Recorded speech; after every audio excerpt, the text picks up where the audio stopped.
Okay, good afternoon, everyone. Thank you so much for joining us today for this webinar on the permitting process for private dams in the Hill Country. For those of you who don't know me, I'm Marisa Bruno. I'm the Water Program Manager at the Hill Country Alliance. And for those of you not familiar with the Hill Country Alliance, we're a regional nonprofit that works to protect the land, night skies, unique character, and water of the region. We do a lot of work with landowners and elected officials and county and city staff. And in the last couple of years, we've had more and more calls on the topic of dams. So folks are either learning of dams that were built without notice and are unauthorized dams, or they're hearing of new dams that have entered the permitting process. And the permitting process for dams can be quite confusing because there are so many different agencies involved and they all have their own processes. And so we wanted to put together this resource that hopefully is evergreen and people can refer to if there is another dam that folks are worried about, to understand the permitting process, how they can follow along and make their voice heard where that's possible. We had another resource last year that we did on navigating the TCEQ permitting process.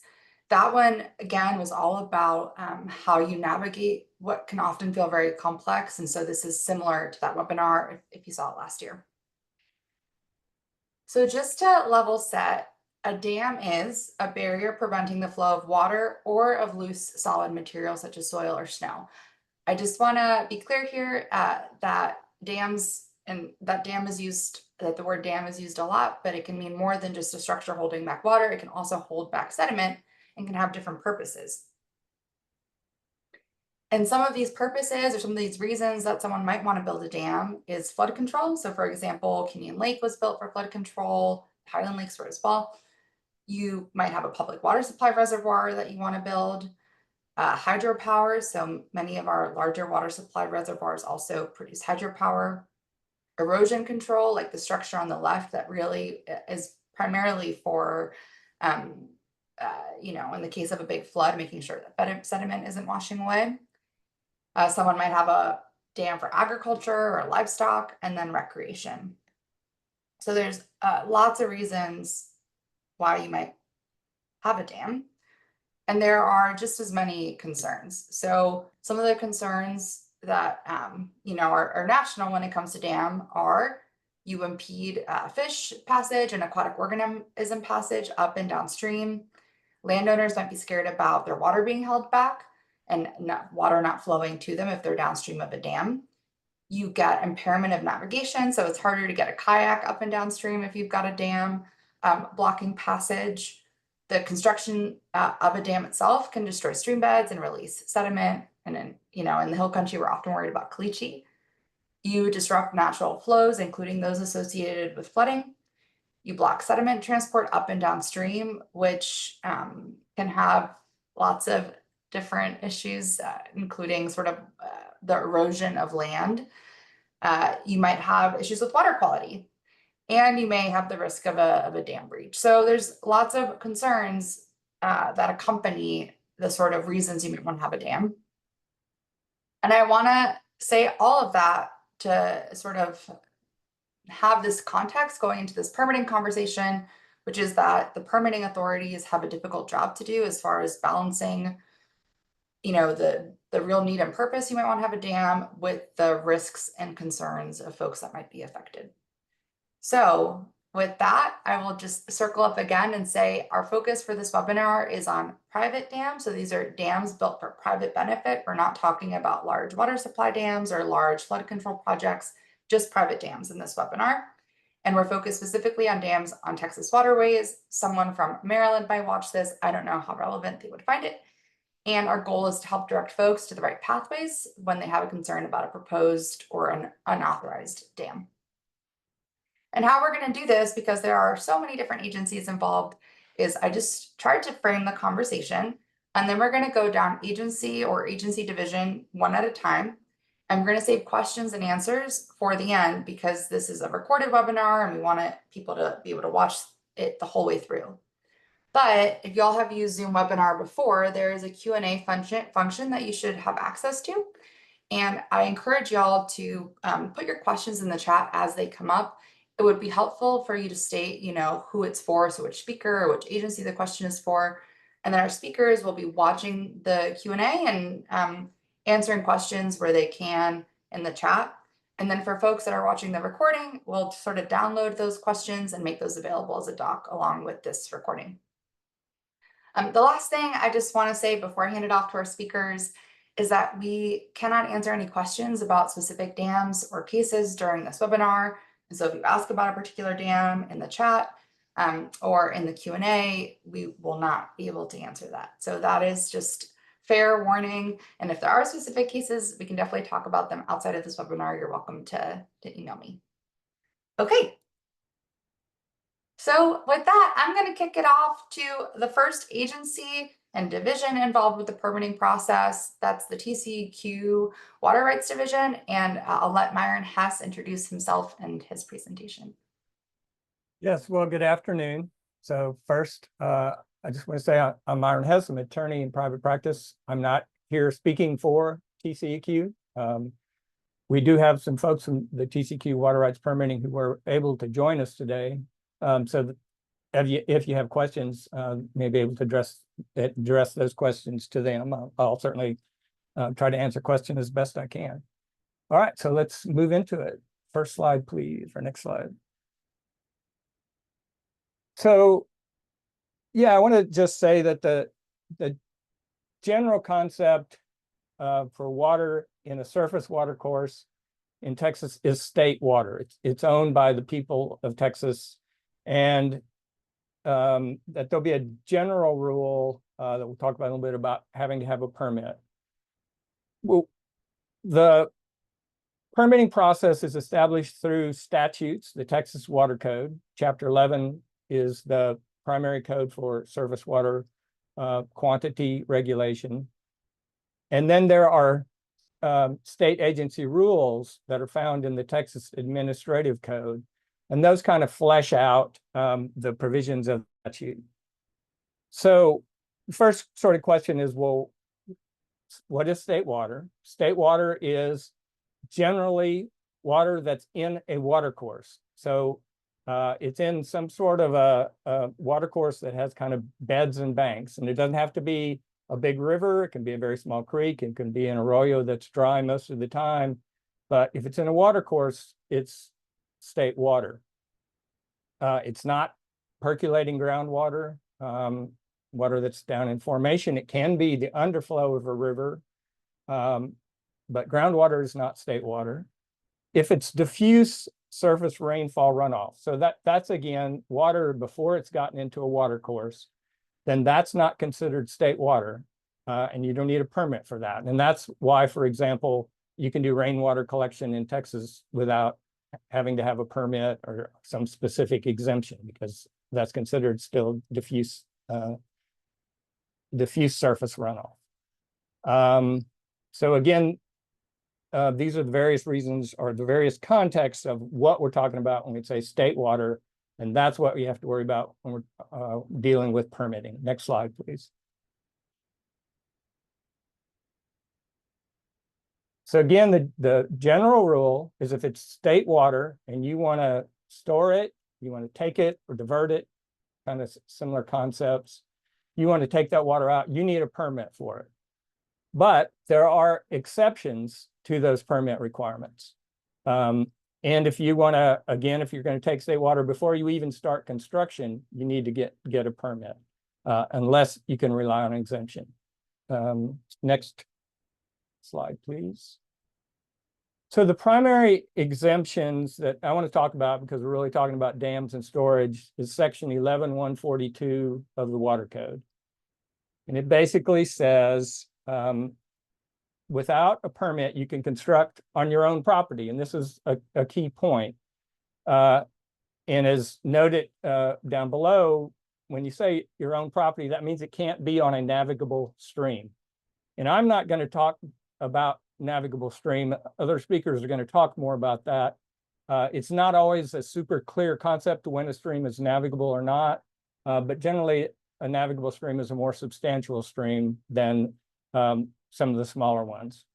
So for this exemption, this particular one, which is subsection A of 11-142, has to be in your own property. There's a size limit, normal storage, which really means how much water can you store before the water starts overflowing. And there's a limit on that. So there's a definition put out here again in the agency rules on what normal storage means before it starts spilling out. And then that normal storage normally can't be more than 200 acre feet. So an acre foot is a unit of measurement that's used in water rights permitting. It's the amount of water that would cover an acre of land a foot deep. So 200 acre feet means it's the amount of water that would cover an acre of land 200 feet deep, or 200 acres 1 foot deep. That's a lot of water. That's like 65 million gallons of water. So huge amount.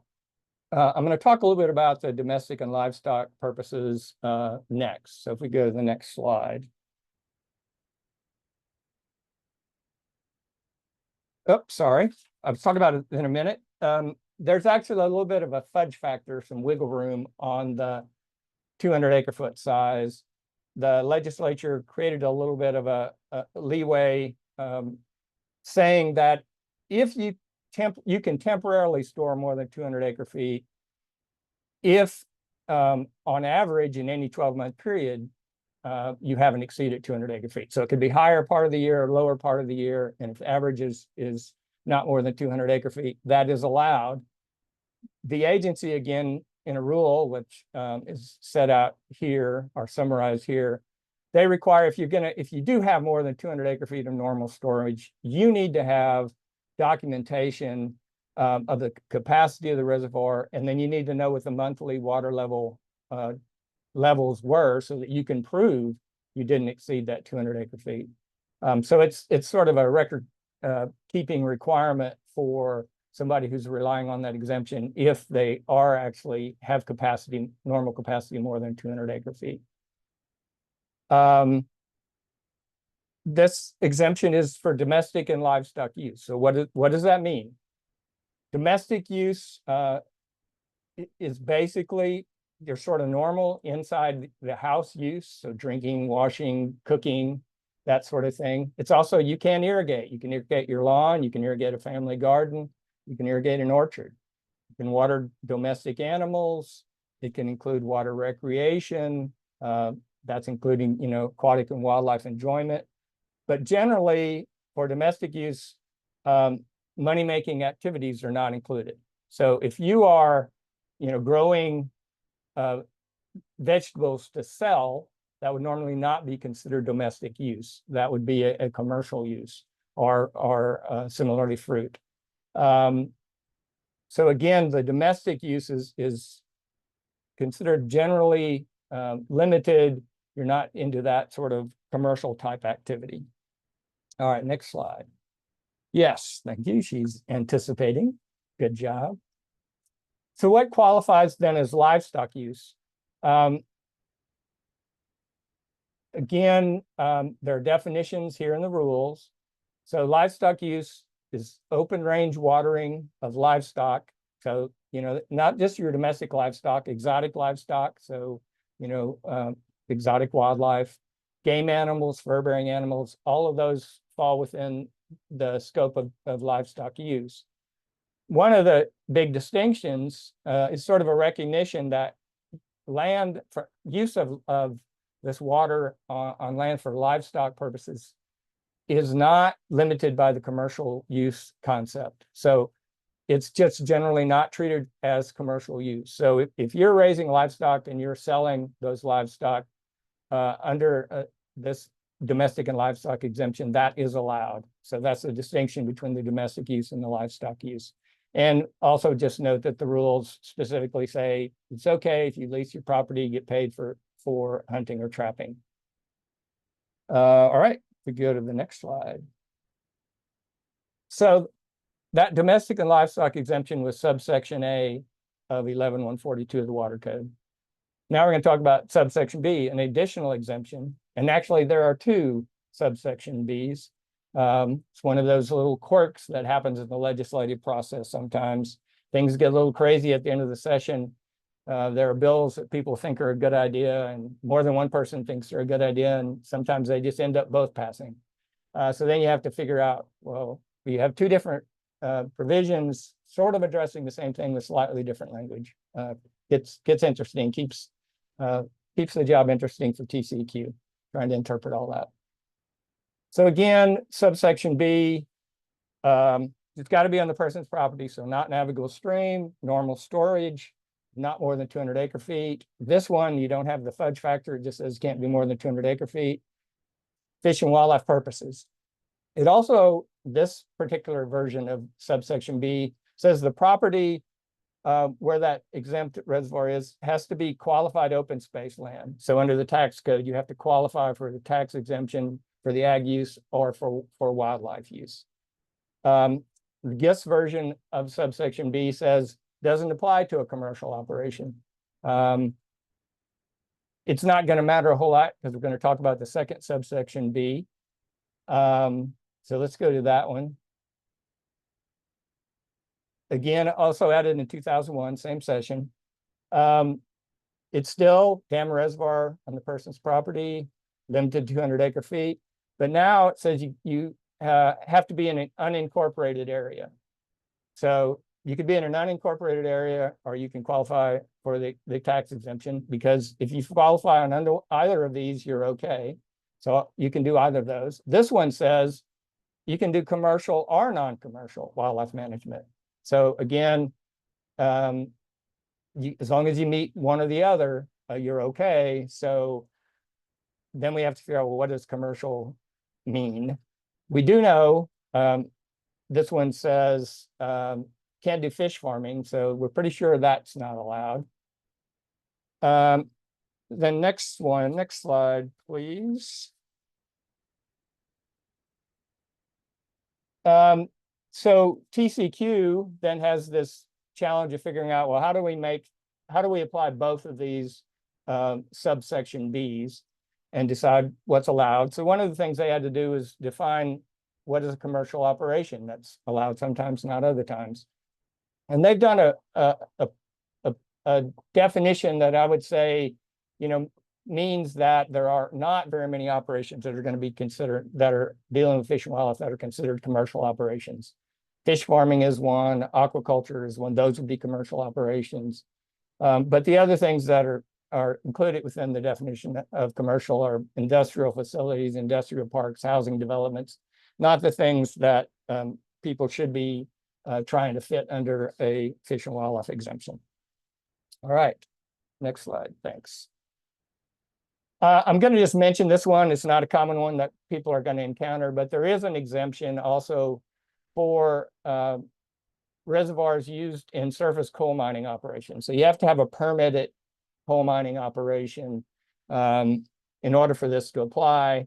Some differences: there's not a size limitation specifically on this exemption, and there's not a specific language that says it has to be on your property. So this one's potentially broader in its applicability, but it is limited only to surface coal mining within a permitted surface coal mining operation. So probably not the sort of thing that many people are going to be encountering out there on the land. All right. So one of the really sort of challenging questions, because these are exemptions, right? They don't have to have a permit. There really isn't a registration process of knowing how many of these are out there or where they are. There's just no database on it. And people raise questions about, well, are these exempt reservoirs having a big impact on water availability? And that's hard to answer, right? We don't know how many they are. LCRA took a look at this, trying to figure it out for themselves. In the watersheds affecting the Highland Lakes, like Buchanan, Lake Travis, how many of them are there? So they used a lot of different imagery to try to get a look at this. These little dots out here are their sort of representation of how many they came up with. I'll just note that this is from an LCRA staff presentation to the LCRA board that was presented in June of this year. That is available, that presentation, and there's video on the LCRA website, so you can see that. The next slide, they sort of summarized their attempts to try to figure out how many they are and quantify them across all the watersheds for the Highland Lakes. And you can sort of see a couple of things here. One, there does appear to be an increase over time in these exempt reservoirs, but recognize this imagery is a bit inexact. You know, the conditions on the day you're out there getting imagery matters. Where you see a reflection. Some of these are really small. They're not necessarily going to be the 200 acre foot size. They may be less than an acre foot. So there's really variability. My simple math, when I did this, you come up with more than 40,000 of them using the 2023 data within those watersheds. Obviously, if you were doing 40,000 of them and they were all 200 acre feet, that's a lot of water. That's in fact 8 million acre feet of water, 4 times the size, the combined size of Buchanan and Travis. But they're not. Most of these reservoirs are a lot smaller than that. Again, we don't really know how small. But let's say they were 10 acre feet on average, that would still be 400,000 acre feet, you know, 20% of the size of Travis and Buchanan. So potentially big impact. But we don't really know, right? We just don't really know about that. Then I want to turn quickly, so I'm trying to wrap this up, to talk about if you have an exempt reservoir for one of those exempt uses and you decide, well, or something changes so it's no longer an exempt use, you are then required to get a water right permit. And so what might change, you know, you had rural land that's now part of an actual subdivision. The function, the use is not going to be domestic and livestock anymore. It's really, maybe it's an amenity pond, maybe it's, you know, sediment control, whatever. It won't qualify. Or maybe I've seen this happen, somebody who has these exempt reservoirs and decides they want to start selling water for fracking or some other operation, then they have to go through a process of getting a permit. A lot of times what happens is when you try to do that is that they may have to identify an alternate source of water supply because there isn't surface water available for permitting to actually get the permit. A lot of times that ends up being a groundwater source as an alternate source. Sometimes you can get a permit with a holder of a water right.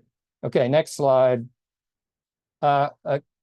Talking very quickly about what's involved if you are going to get an application or get a water right permit in the application process. One of the big differences is that there is a notice required. There's a potential for potentially affected persons to request a hearing and basically present evidence on whether all the requirements for permit have been met. They have to complete an application, so there's lots of information about, you know, the size of any storage, the permit diversion rate, those sorts of things.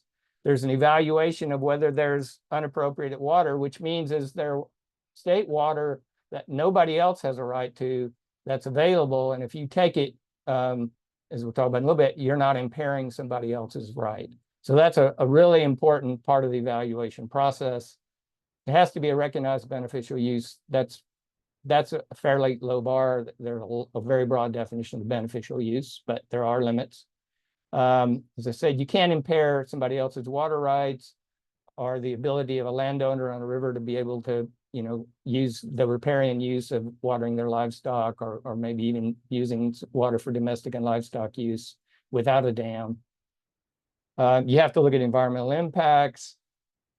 They have to be consistent with the state water plans. There are water conservation measures that have to be considered. So all these things that happen in the permitting process that obviously don't happen in the exemption process. Then next slide. I just want to note there's a great tool on the TCEQ website that's a water right viewer. If you go on the home page, you click on water, it'll take you to another page where you can do selections, surface water rights and availability, and then click on this TCEQ water rights viewer. And it'll pull up a map like this. It's scaled out for the whole state. You can zoom in on your area. You'll start see these green dots pop up, and they're individual water rights. And you can click on them. You can actually see the individual water right permit. So if you have questions about water rights, this is a really great tool to find those. And then finally, the last slide, if you want to raise an issue, a complaint, there's a function on the TCEQ website for that as well. On the homepage, click on this time on reporting. And then you can pull up, it'll have this page for report an environmental problem. You can click on make an environmental complaint, and it'll bring up a form that you can fill out to actually file a complaint on that website. And my email address is on there if questions come up after the Q&A. And then at the bottom, I've got just the key water code sections that we've talked about and sections of the administrative code. So thank you for your time. Thank you, Myron.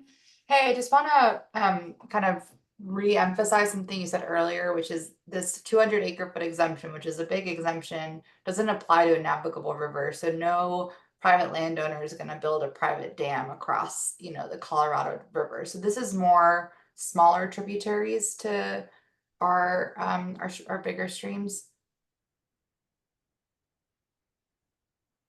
Oh, well, okay. I was going to ask you to confirm that, but I will just confirm this is for the bigger rivers that were not, the exemption does not apply to larger streams. The exemption is for smaller tributaries, right? Right. So if it's a navigable stream, those exemptions, other than potentially that coal mining one, would not apply. Okay, sweet. Thank you. So that's sort of one permitting process from TCEQ if there is a new dam with a few exemptions. And in some instances, they may also have to go through dam safety. So with that, I will turn it over to Trina. Hello, everybody. I'm Trina Lancaster. I'm the program manager for the dam safety program here at TCEQ, and I'm just going to kind of give you the 1,000-foot overview of dam safety and what we would look at initially if water rights applications are coming in or if we get a complaint to determine if a structure might be in our inventory and need to follow our rules as well. Okay, you can go to the next slide. So here's a pretty basic graph about what we look at to see if a dam is in our jurisdiction. I do want to note there at the bottom on that axis, it's maximum storage capacity. So unlike the water rights side, which Myron was talking about is normal storage, we're looking at if that dam filled to the very top, so water is probably spilling out the spillways, but we want to go all the way to the top of the dam, how much capacity is in that structure? Because we're looking at kind of worst case scenario, if the dam were to breach, what's going to get impacted downstream. So while the normal storage is important, we also want to know that maximum storage capacity. So we're going to compare maximum storage capacity to the height of the dam. And you can see here the different parts that might be in our jurisdiction. If it's only 6 foot tall, it doesn't really matter how much storage capacity there is. It's not in our jurisdiction. So we would not have any regulations over a dam that's 6 foot tall or less. And then those on the left side where it says excluded, if it's a low hazard dam, and I'm going to get into that here in a minute, but if it's a low hazard dam, it would be excluded from our jurisdiction. If it were significant or high hazard dam, those sizes would be in our jurisdiction. And then everything on the far right is included in our jurisdiction, regardless of height. I mean, regardless of hazard classification. So we can go on to the next slide. And I do want to mention our dam safety rules are in the Administrative Code Chapter 299. So you can get all these details there if you want to go look up stuff later. So things that we don't regulate outside of that chart.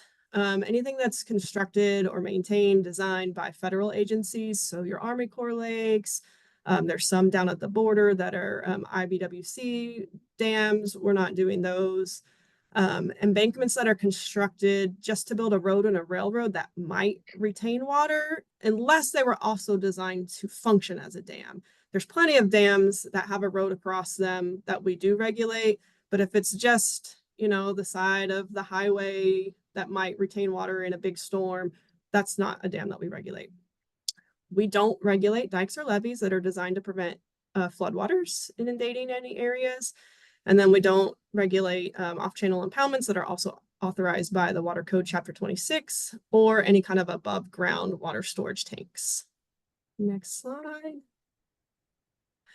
Just like some reservoirs are exempt from water rights, there's also some exemptions on the dam safety side. I do want to mention that if it's exempt from water rights, you may still need dam safety. And if it's exempt from dam safety, you may still need water rights. So these aren't, hey, if you're exempt from one or the other, you don't have to worry about any of them. We're kind of two separate entities here. So a dam would be exempt from our rules if it meets all of these requirements. So it's located on private property, has a maximum capacity of less than 500 acre feet, has a hazard classification of low or significant. It has to be located in a county with a population less than 350,000, and it can't be within the city limits. So these green counties on this map are ones where no dams could be exempt. The other counties in the state, based on the last census, don't have populations over that 350,000.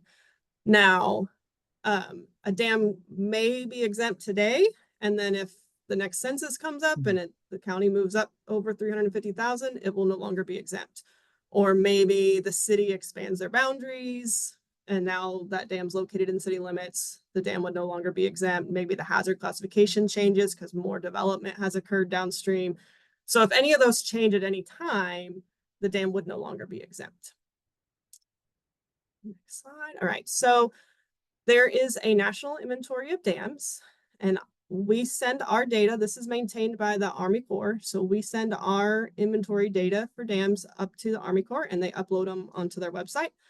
And you can go to this, you can just Google National Inventory of Dams or go to that specific website. And then kind of like that water rights viewer, you can zoom into your area and see what dams are in my inventory in our jurisdiction, or see if it's even logged. There's plenty that might be out there that we're not aware of. So that's a good resource to kind of check and see if the dam you're concerned about is already in my inventory. Next slide. So getting into hazard classification, I mentioned on that first slide that this is one of the determining factors of if a dam's in my jurisdiction or not. Hazard classification is looking at the potential for loss of life downstream of the dam if it were to fail. This isn't the description of the condition. So we look at hazard, so high, significant, and low. But then when we do inspections of dams, we're looking at condition, which would be poor, fair, and good. They're not related to each other. So a high hazard dam could be in good condition, poor condition, as well as a low hazard dam. So next slide. So a low hazard dam would be one where loss of life is not expected. There's a minimal economic loss. You can see here on this map, there's not a lot of development downstream.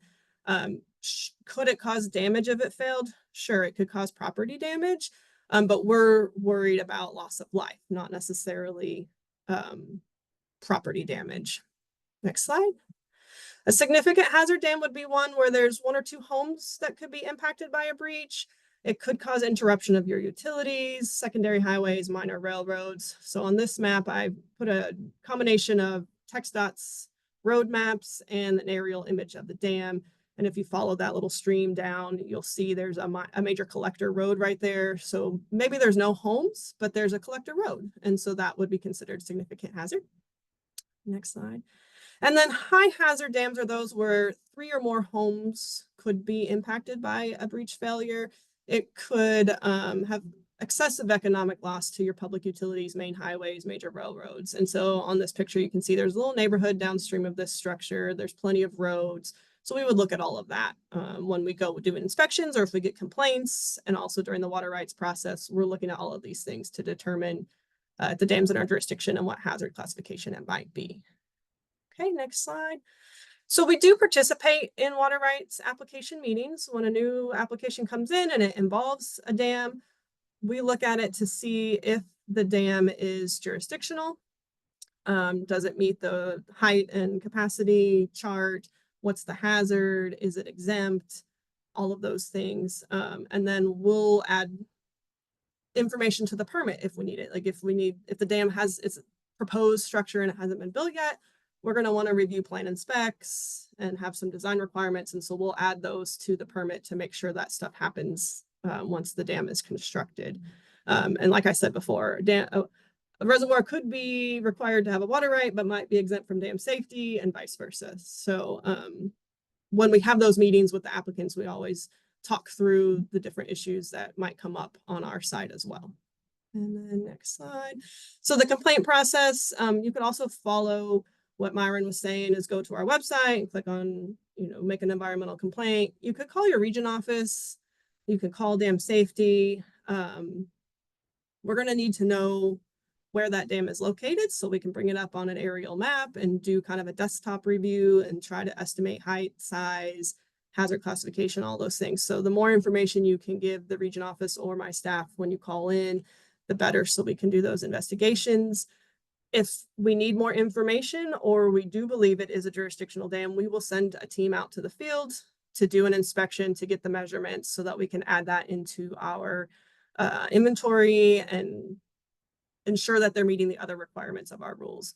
Unfortunately, the dam safety program has limited enforcement capabilities. And so a lot of times we'll send inspection reports to dam owners and let them know the sorts of things that our rules require.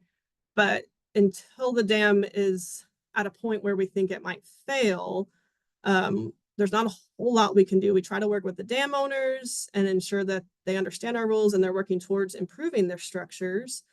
And as long as the dam owner is making attempts, we keep working with them. If they abandon their structure and they're not doing their operation and maintenance, and they, or if we just think, hey, this dam's really at chance of failing, then our recourse is to go to the Attorney General's office, and then they handle working with the dam owner to figure out the next step. Are they going to have to remove it? Are they going to have to fix it? What's going to happen?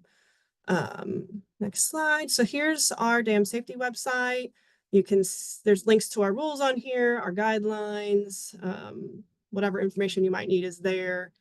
And then the last one is just, you can put your questions in the chat, but if you have questions after this webinar, feel free to email me or give the agency a call and we'll help you. Thanks, Trina. That is all. Before we move on from TCEQ, I want to just quickly clarify the sort of situation where someone doesn't need a water rights permit, but they do need to talk to dam safety.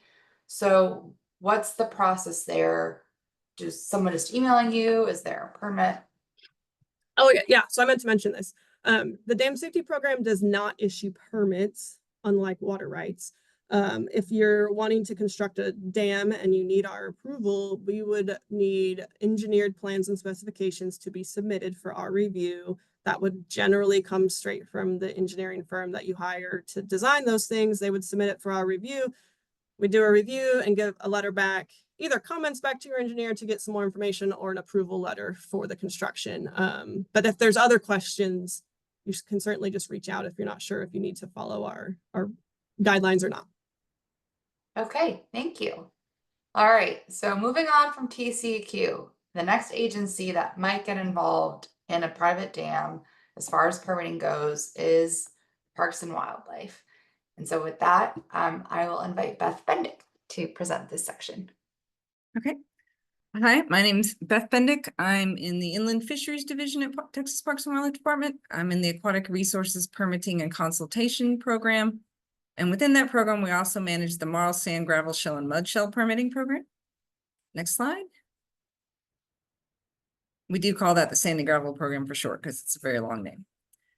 So today I'd like to talk about our authority and jurisdiction, our enforcement mechanisms, permitting process, and some related issues. Next slide. So first, our jurisdiction and authority. Parks and Wildlife Authority is under Chapter 86 of Parks and Wildlife Code. Under 86001, that grants our commission the responsibility to manage these sedimentary resources, both in tidewater and freshwater areas of the state, if they're not under a survey of private land. And 8602 gives us the ability to issue permits for any disturbance or take of that sedimentary material. Next slide. So Parks and Wildlife jurisdiction is over first navigable streams. They can either be navigable in fact or navigable by statute. So navigable in fact relates to streams that could be used for commerce or for some sort of public use like hunting or fishing. But usually we go with the navigable by statute definition. And so that definition is that the stream averages 30 feet wide at the gradient boundary from the mouth up. So under that, we have both state-owned stream beds in which it's a navigable stream, but it has a publicly owned bed, or then there's also something called small bill streams that are navigable streams, but the bed is privately owned. Those came about due to improperly done surveys when the lands were originally granted. The survey lines crossed a navigable stream. So to address that, in 1929, the legislature passed the small bill, which granted ownership of that land to those landowners. So they own the mineral rights, oil and gas under it, for instance, but retained the right to regulate the sedimentary material for the state, and also the right of public navigation. We also have jurisdiction over perennial streams in Spanish or Mexican land grants, because when those were granted under the laws of those countries, all perennial streams were retained for the sovereign. And then we have jurisdiction in coastal waters from mean high tide to 10.35 miles offshore. So on a stream, our jurisdiction line is something called the gradient boundary. This came about between a court case between Texas and Oklahoma about the boundary between the two states that went to the Supreme Court. So the gradient boundary is an elevation line, and it's the line between the private uplands and the public riverbed. This can be surveyed by a licensed state land surveyor or a registered professional land surveyor with this specialized expertise. It's a very specialized kind of survey and generally rather expensive. So the gradient boundary definition is halfway up the lowest qualifying earth and bank, and I've got a diagram in a moment. But if you're not having a survey done, if you just kind of want to eyeball it, it's roughly the line of persistent upland vegetation. Next slide. So here's a diagram during the gradient boundary on the Neches River. So on the right side of the screen, you've got the taller cut bank of the river. And on the left, you've got the lower bank where it first starts to spill out onto the floodplain. You've got a couple of alluvial banks where, over time, rivers have often incised. So where it first starts to spill out on the floodplain, you look for that lowest qualifying bank and then go from there down to the toe of the slope of that bank.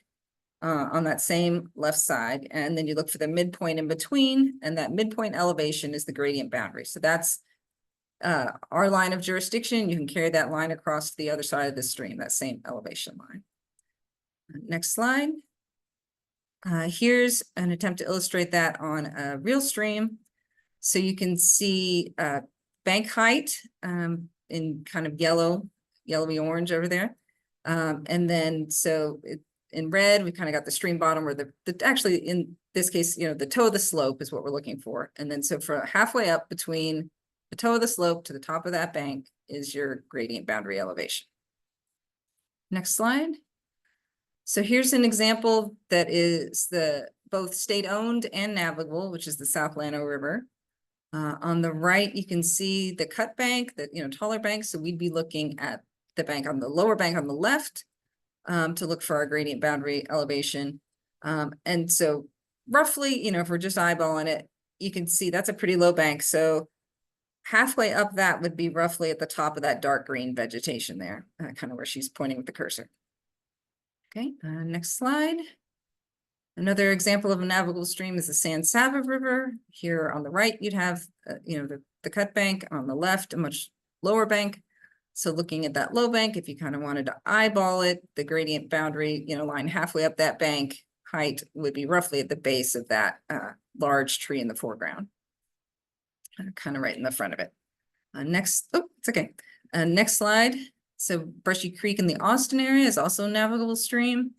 So it's a little harder to see the banks in this photo, but if you're looking at the bank on the right in the photo, again, we wouldn't be looking at the very top of the bank. We look for where it first starts to spill out onto the floodplain and then halfway up that point. So it's often a lower point than the Corps' ordinary high water mark. Okay, next slide. but it doesn't have to always have water to be a navigable stream. We often say walking is a form of navigation. And as long as it has water enough to maintain that gradient boundary line. So in this case, the Dry Frio River in Uvalde County is considered navigable. But that's just an illustration that you're not just looking at where the water is, you're looking at the banks of the rivers, that actual structure. Okay. Would be jurisdictional and would require a permit. So any sort of activity in the stream that would disturb or take that sedimentary material. Some of the common types of projects that we see are excavation, perhaps for clearing behind a low water crossing, accumulated sediment. People want to build bulkheads or actually constructing the low water crossings or pipelines. We see a lot of those. Next slide. So here's some example photos of activities that would require a permit. In the upper left, you can see someone has constructed a ramp into the river. And so again, presumably halfway up that bank would be our jurisdiction line. So that ramp continues out into the river so that, if they had to push material around, disturb the material to make that ramp below that gradient boundary line, then that would require a permit. In the photo on the upper right, you can see a gravel island that's accumulated at this crossing. So if someone wanted to remove that, they would need to come in for a permit. Same for actually the construction of the bulkhead on the left side of the photo, where that stream bank has been armored. In the photo on the lower left, you can also see a bulkhead that someone's constructed out of concrete on the riverbank. And again, we're looking at things like that because, that there's often an impact, greater erosion at the upper and lower ends of those bulkheads. And also it has impacts on aquatic life. For instance, if your whole riverbank's bulkheaded, the turtles can't get out to lay their eggs when they need to nest. In the lower right photo, that's an actual commercial sand dredging operation. And so to suction dredge for that sort of commercial operation would also require a permit. Right. In these photos in the upper left, you can see a pipeline crossing that's been damaged by erosion. So to repair that crossing, they would need a permit.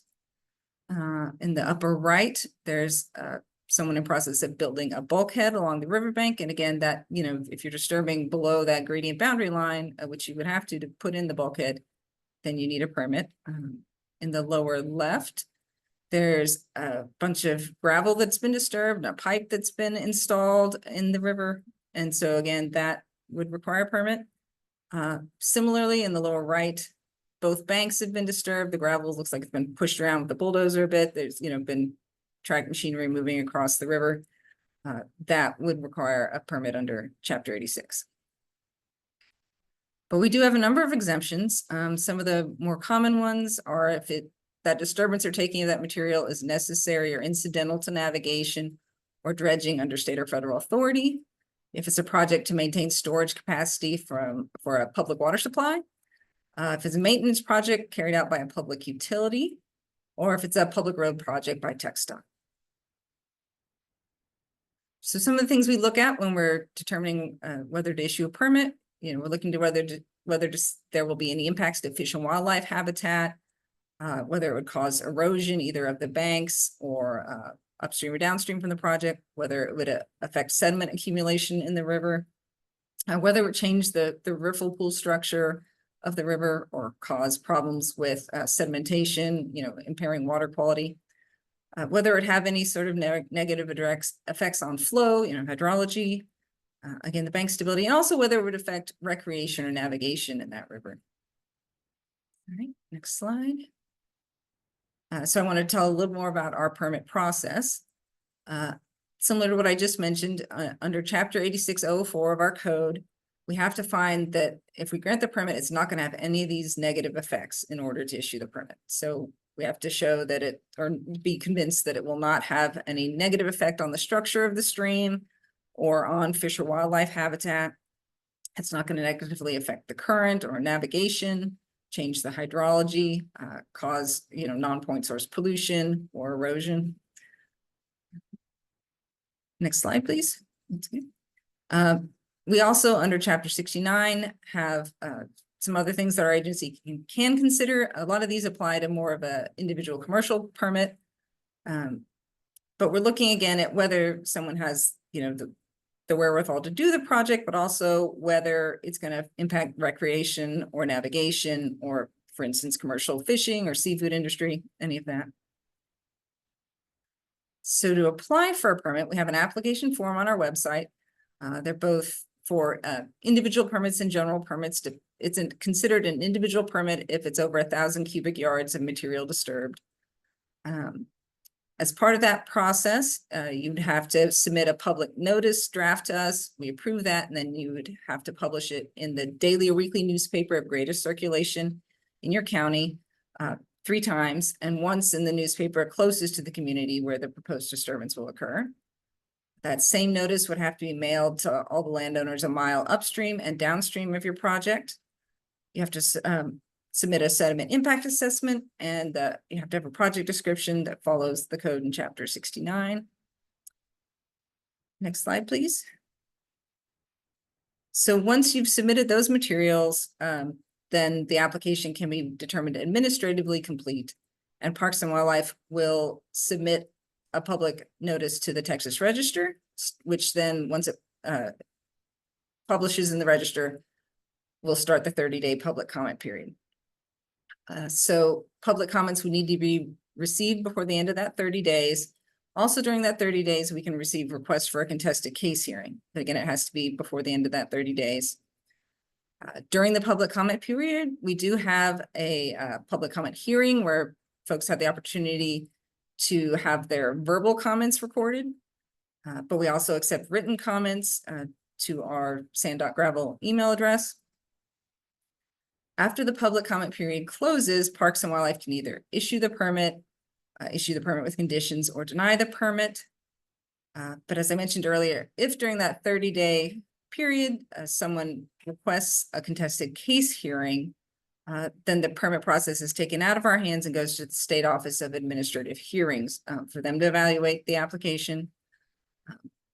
At the end of that process, just real quick, for the end of that process, the State Office of Administrative Hearings will issue a recommendation to our commission, and then our commission will determine if they will issue the permit.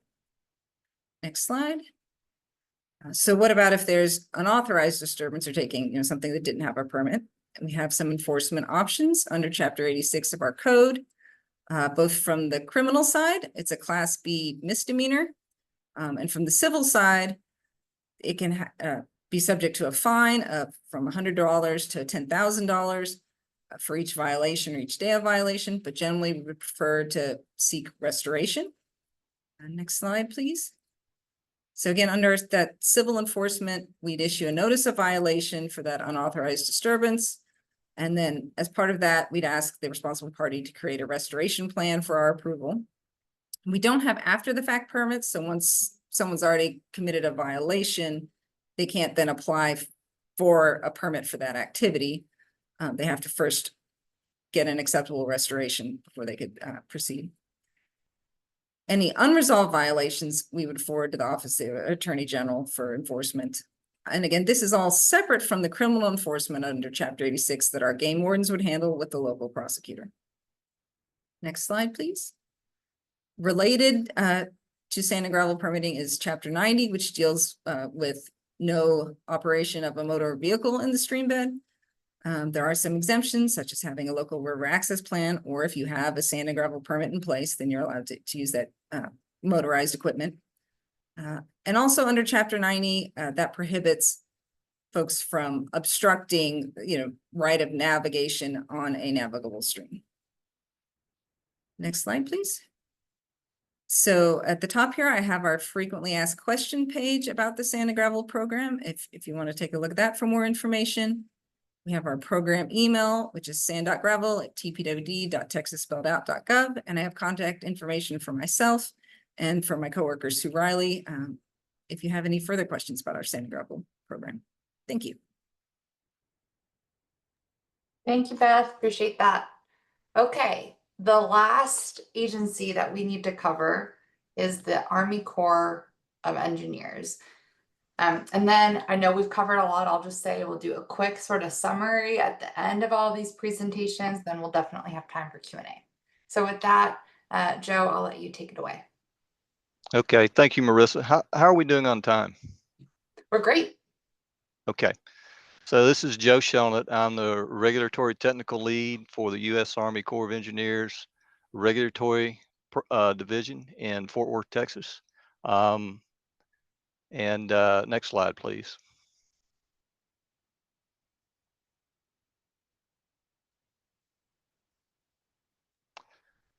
Can you see we're on the authorities and limits of federal jurisdiction slide? I can. So our authorities, we're going to cover our authorities, limits of federal jurisdiction, permit types, exemptions, and violations. Next slide, please. So we're in the Southwestern Division that holds other districts. Our particular district here that we have jurisdiction over in our area of responsibility is the tan portion in the middle of Texas. So we cover a lot of Texas and a small portion of Louisiana. Next slide, please. So one of our authorities is under Section 404 of the Clean Water Act. We do an enormous amount of work, regulatory work under this particular provision. It regulates the discharge of dredged and fill material into waters of the United States. And the purpose of this is to restore and or maintain the integrity of the nation's waters. Next slide, please. The other authority is Section 10 of the Rivers and Harbors Act of 1899. This was the original purview given to the Corps to regulate, and it deals with navigable capacity. It does not deal with dredge and fill, so it's a different statute. And these are waters that are subject to the ebb and flow of the tides and or presently used or have been used in the past or may be susceptible for transport of interstate or foreign commerce in the future. In our AOR in the Fort Worth district, we have very few of these. I think there's about 10 or 12. I think there's 10. There may be 11 or 12 of them. I think there's 12 of them in our AOR, and they include rivers like the Trinity, the Brazos River, and parts of the Colorado River. Next slide, please. Lastly, the Corps is also charged with, in the regulatory program, with Section 103 of the Ocean Dumping Act, regulates the transport or discharge of dredged material in marine resources. In the Fort Worth district, we do not extend to the coast, so coastal waters and this authority to regulate does not pertain to the Fort Worth district.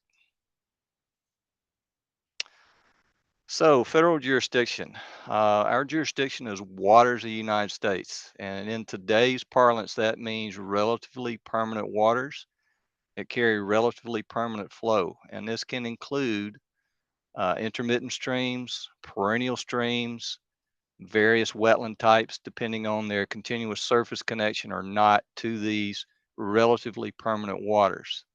For streams, our jurisdiction does not include any uplands, and the break between waters and the upland is the ordinary high water mark, and that is the line on the shore of the bank established by water fluctuations. So you can generally use a common sense approach to this. There's some the destruction of terrestrial vegetation and also where the scour mark actually ends or begins there is a good indication. For wetlands, though, the hydrology of the soils and the aquatic vegetation or hydric vegetation defines what a wetland is, and the wetland boundaries associated with those between it and the uplands. Now, for the ordinary high water mark, there's some illustrations here where you can see in the top left one where approximate location of the ordinary high water mark is. It is not an exact science.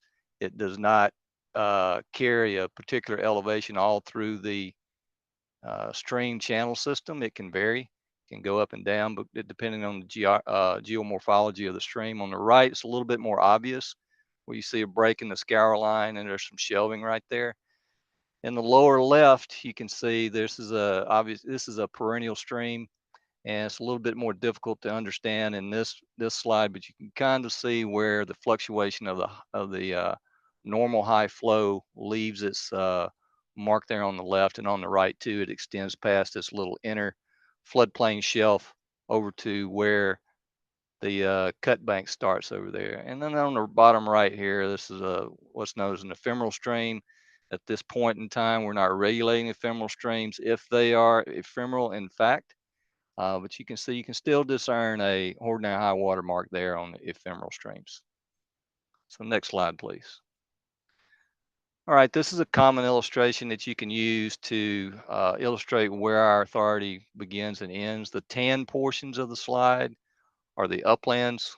We do not regulate uplands again, but on the left, in the middle on the left where the guy's fishing off the pier, you can see the distinctions between a potential Section 10 water and Section 404 that may extend out past where the Section 10 is. So with our program, you can have a regulated impact as a Section 404 only, Section 10 only, or both. Okay, next slide, please. So in our permitting program, there are two large categories of permits, and one of them is called general permits. Those include the nationwide permits and the regional general permits. And then we have the standard individual permits, which include letters of permission, which is a type of standard individual permit. And then we just have the standard individual permit. Okay, next slide, please. For the nationwide permits, the best way to think about this is at the current point in time, there's approximately 55 or 56 of these nationwide permits. They're numbered 1 through 57, I believe. Some of them have been deleted or no longer in effect, and that's why you don't get to end up with a number 54 and they're all active right now or whether. So that's why I don't remember exactly how many nationwide permits there are, but somewhere in the mid 50s. The way to think about the nationwide permits is that they're already verified and in place for the average regulated public member to use and to go to work with if they fit the limits of the individual nationwide permit on its face, and they are able to comply with all the terms and conditions in that particular nationwide permit. So in some cases, reporting to us is not required, and we call that the pre-construction notification, where you will come to us for a permit application. However, there are many instances where the public is not able to discern easily whether they need a permit or not. You can still come to us and we will help you decide whether you need to report to us, and if you do, what's the best way for you to do that. There are many different ones, some for residential development, some for commercial developments, some for oil and gas development or pipelines, bank stabilization. There is not a nationwide permit specifically for dams except for agricultural activities. There is a nationwide permit for that one. But again, it does have some caveats with it. And it's important to remember as well, there are pre-construction notification triggers that apply to all nationwide permits too. And the most common ones are if your project or potential project is in the vicinity of a federally listed species or proposed for listed species under the Endangered Species Act, that's an automatic pre-construction notification requirement. Likewise, if a proposed project is in the vicinity of cultural resources, and that means prehistoric or historic, that could be like Paleo-Indian sites, or it could be something more contemporary that's considered a historic site, then that is also a automatic pre-construction notification trigger. The agricultural activity that could apply to private dams, the limits on that one is up to a ½ acre. That also covers the footprint of the dam and waters and any conversion of the stream channel to open water. Now, I have never used this nationwide, and I don't know anyone in the office that has either. And I believe the reason is because within this permit, you still have to maintain normal downstream flows, and somehow you have to maintain aquatic life movement as well. So this restriction on an active channel It's probably the reason why we don't use this, or I have not used this in this district that much. All right, standard individual permits. They work the other way around as opposed to the general permits. The general permits are already in place for you to use if you meet the requirement. The standard individual permits have two rebuttable presumptions. The first one is that you don't have to cite your project in waters to meet the purpose and need of the project. And the second one is that even if you do, there are least damaging alternatives available to you. So we call that the least damaging practical alternative. So the onus is on the applicant at that time to come to us and prove that their project can meet the what's called the LEDPA, least damaging practical alternatives. In that, there are two types, as I think we mentioned before: the letter of permission, which does not require the public notice; the standard permit, which does. That's an automatic. A public notice is required so the public can comment on these potential permit applications or potential authorizations. The biggest factor or biggest hurdle by far in this permitting process is the development of the purpose and need statement, by which all proposed alternatives that you will submit to us will be measured against. So that's the highest hurdle of the whole process. We also look at, I mentioned there will be a public comment period. There's a potential for public hearings, but that is rare in most instances. We do look at the public interest review factors. So the NEPA, National Environmental Policy Act criteria are addressed within this permitting alternative. And then the 404B1 guidelines we use to also evaluate these permit applications. So if you're over the limits of a nationwide permit, that puts you automatically into the need for a standard individual permit application. So there are some exemptions within the program. They don't, they are found within the Section 404 Clean Water Act provision, specifically 404F1. The one that might refer to dams is C within that particular provision. And it's for the purpose of constructing or maintenance of farm or stock ponds, or irrigation ditches, or the maintenance or drainage of such ditches. It's not common for individuals to be able to meet this exemption. I think a lot of people see this exemption in the regulations and they say, oh, well, I've got some cattle or some horses or a combination of things. I can build an own channel, regulated channel stock pond on my property.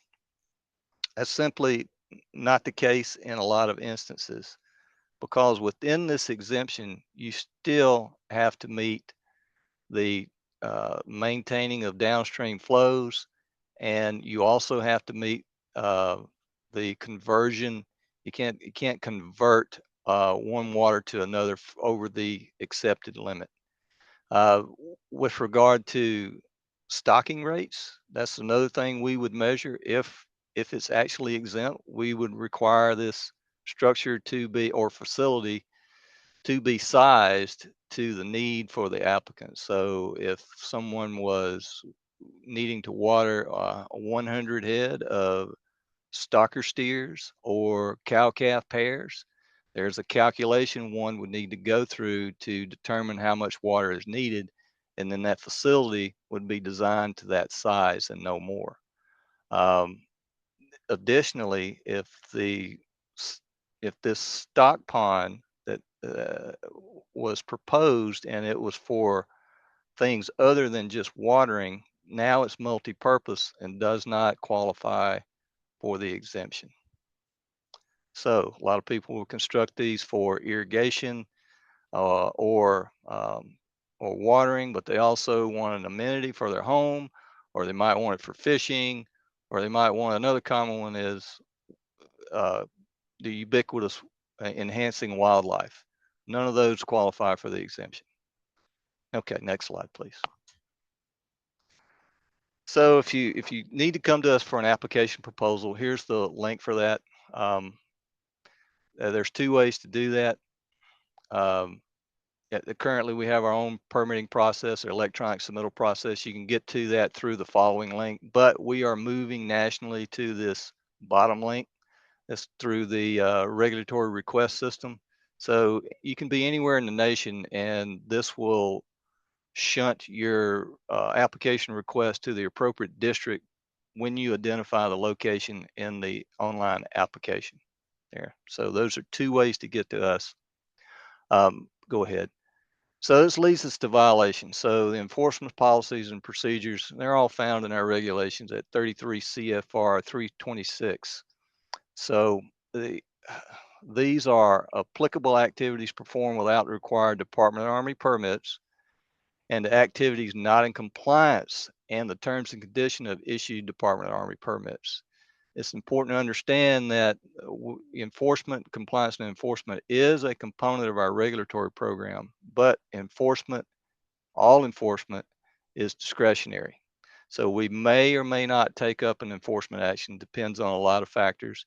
And I can tell you one of the big limiting factors is the number of personnel we have to cover compliance and enforcement in this district. It's a broad AOR, area of responsibility, and we have few people. So automatically, we're looking at the most egregious violations to pursue.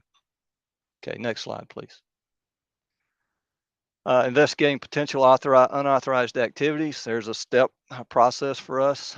We have to confirm whether a violation exists. Is it within the core jurisdiction, like we explained earlier? Then we analyze whether it could be authorized by a non-reporting general permit, like we explained earlier. And if it is, we confirm it is a violation, and we need to identify the extent of the violation and then the parties responsible. Okay, next slide, please. Once we've confirmed that there is an unauthorized activity or violation, a couple of things can happen. If the work is incomplete, they can get a cease and desist order from us, which means they must stop work immediately. If the work is completed and they're no longer having any equipment, they're no longer doing any work at all, they get a notice of violation, which is a similar letter, and it still informs them that they can do no more work on the site, or we're trying to resolve the violation. Okay, next slide, please. So there are several different resolution options. The first one we always offer is, well, we can choose to take no further action depending on, where it is, what sort of violation it is, the extent of the violation, and, and the impacts of the violation. We always offer voluntary restoration to begin with. If an individual volunteers to restore the impacted water to pre-disturbance conditions, then we will work with them to develop a restoration plan, and they will be held to that plan, which includes post-restoration monitoring for a period of years until they're released from that monitoring. It can also include what we call initial corrective measures. So we may determine there's a violation, but it can be resolved pretty quickly if they implement a few things to get them back into compliance with any non-reporting general permit, or just get them back to a state where we could consider it very minimal. So that is an option as well. Then there's after the fact permitting. We do unauthorized activities after the fact, but they still have to go through some sort of restoration if that's more than minimal, and they also have to pay mitigation if that rises to that level. They are signing a tolling agreement, which tolls the time for us to resolve this, and they could be subject to a settlement agreement as well that is non-judicial. If they're recalcitrant and we're not getting anywhere with them, we can refer them to EPA, which has its own independent enforcement program. And we do work with our EPA partners quite frequently on such referrals. And then the other option is referral to the local U.S. attorney, which we try not to get to that level. And in any case, if we can, sometimes we can't avoid it. So currently the class 1 penalties are just over $64,000 a day per violation. Well, up to $64,000 a day per violation. Now, do we see these types of fees very often? Penalties very often? The answer is no, but they do exist. Okay, next slide, please. So reporting unauthorized activities, we're going to refer you to the same website we did earlier, the regulatory request system. That's the national one.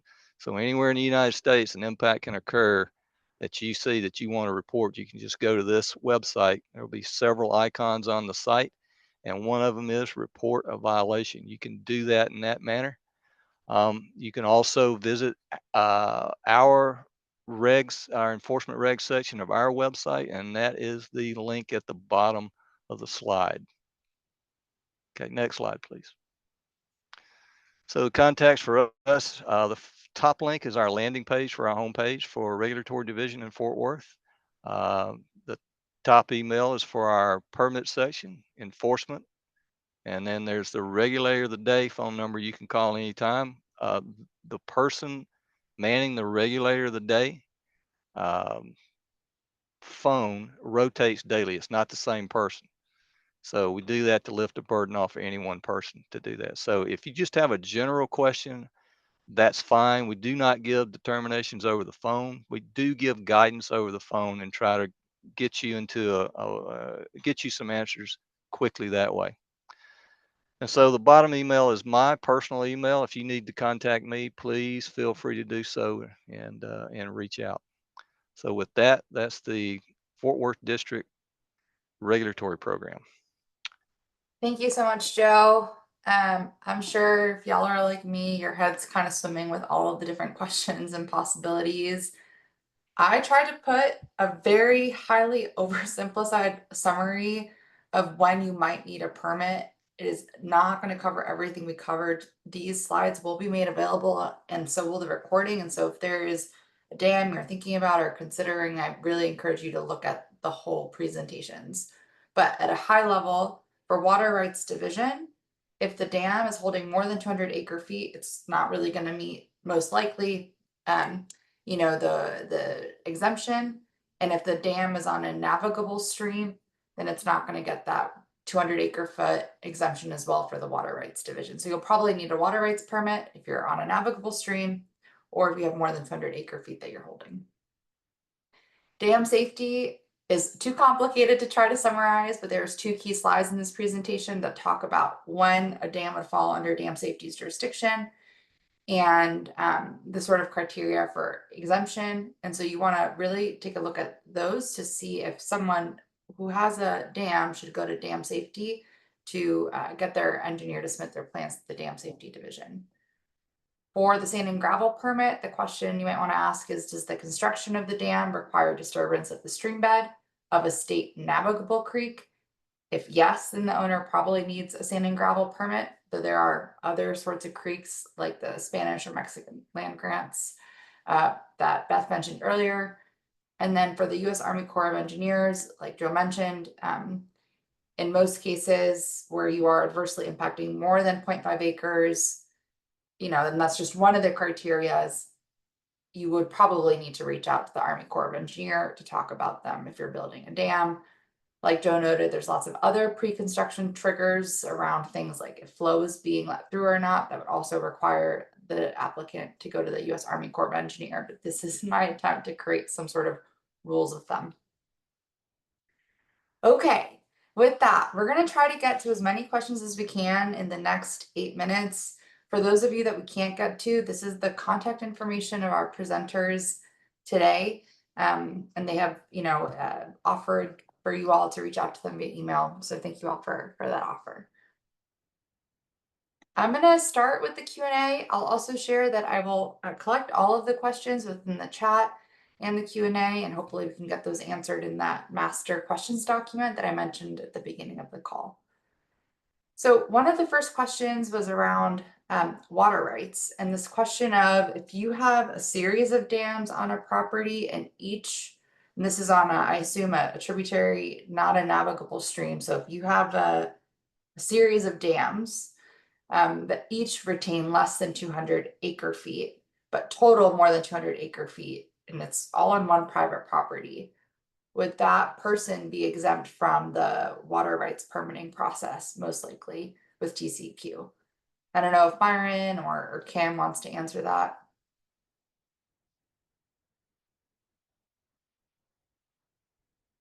Yeah, I was waiting to see if TCEQ wanted to weigh in. I think, you know, that usually it's looked as an individual reservoir basis, not collectively for the property. But we'll defer to TCEQ if they want to weigh in on that. And typically that's how we've seen it interpreted, but the statute isn't explicitly clear. So there's some room for interpretation there. So we just remind people of that when they're asking us that question, that there is some room for interpretation in the statute. Okay, thank you. There were a couple people with that same question. There's a question that applies for both Parks and Wildlife and TCEQ, and that's whether there's a database to find the list of navigable streams in Texas to know what counts as a navigable stream or not. Do you all know if there is a database like that? This is Beth. No, there's not a database, unfortunately. Because no one has done surveys on, say, all the streams in Texas. There have been previous calls by the General Land Office giving their opinion on some of them, but yeah, there's not one big database. And the final determination for any stream is a court case, but most streams haven't had court cases on them. And like I said, most streams haven't even been surveyed to determine, well, do they meet the 30-foot rule, the gradient boundary? So yeah, there's not a database of, you know, all the streams in Texas, which ones are navigable, but I'll let TCEQ answer as well. I think Beth answered that right on target. Okay, thank you.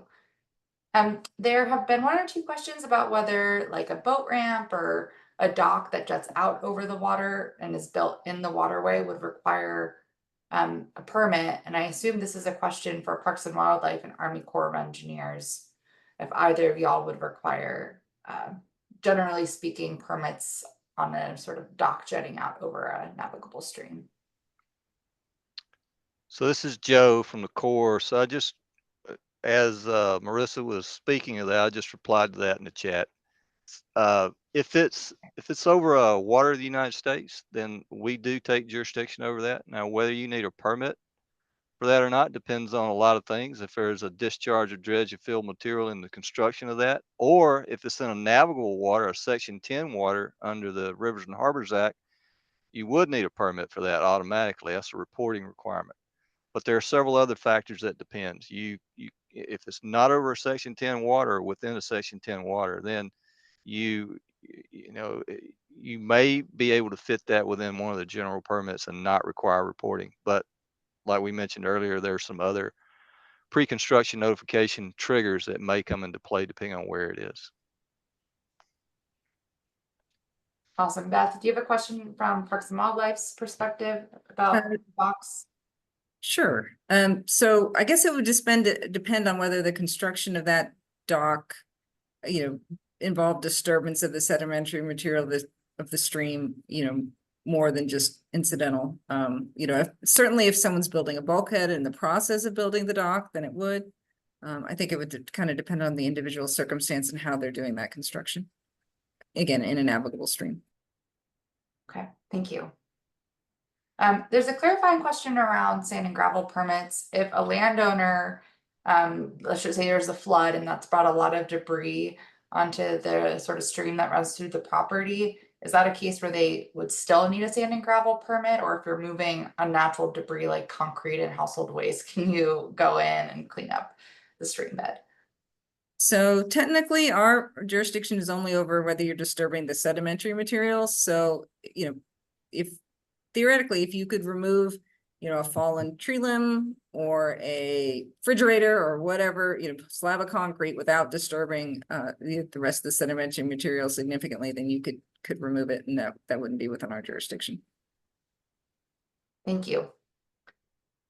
There are questions around historical dams that, have maybe been in place for 50 years.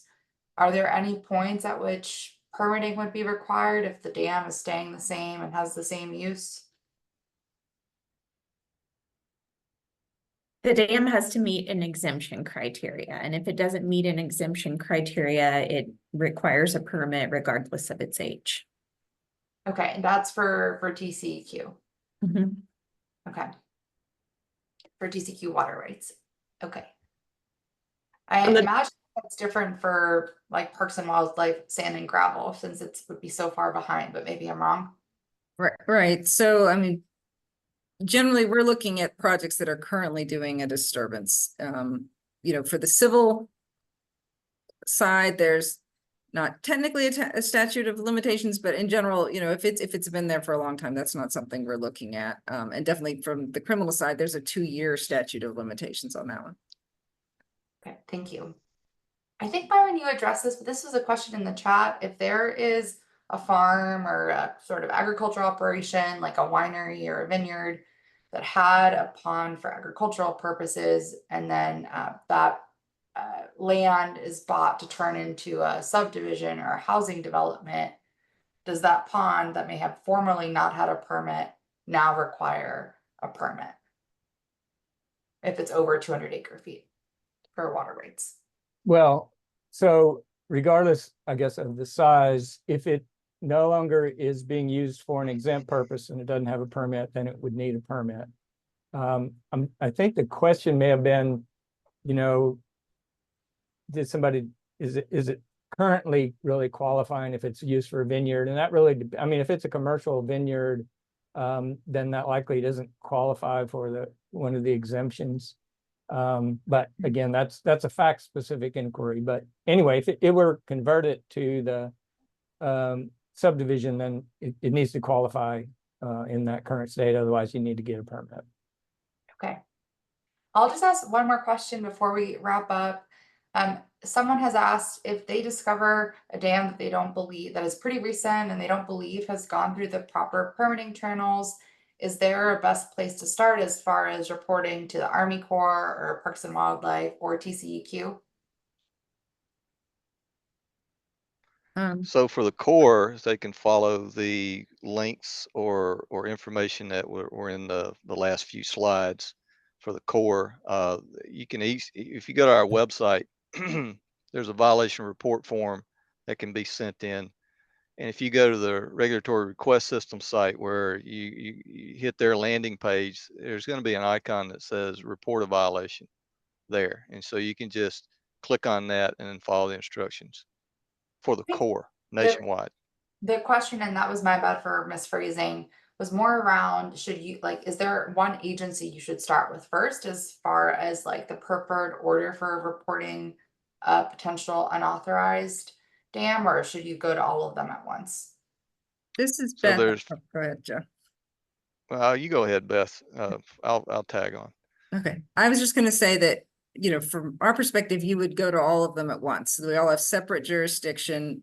There's not one you would start with. So, each agency would need to interpret if it was a violation of their statutes. Go ahead, Joe.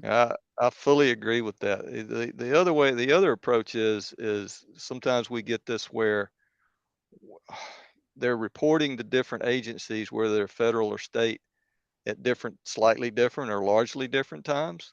So we don't know, we coordinate amongst ourselves on a lot of these violations. So we're unaware of what's been communicated to these other agencies. That can be a real frustrating item for us and a waste of time. It could mean, it could be a time saver for us if they report all at once to everyone, so we're aware. Thank you. That's probably a good note to end on. So just to summarize that, if you discover an unauthorized dam, please contact all of these different groups so that they can be coordinating and figuring out a good path forward. With that, I will just reemphasize again, a super complicated process with so many different conditions and exemptions.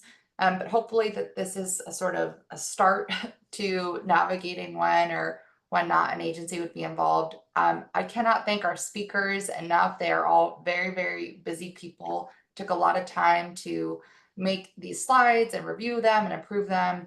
And we're very lucky that we were able to get representation from all these different agencies to join. So thank you to our speakers. Thank you to those who joined. And we will be posting a recording and the slides on our website. So if you registered, look out for an email from us in the coming weeks. Thank you, everyone.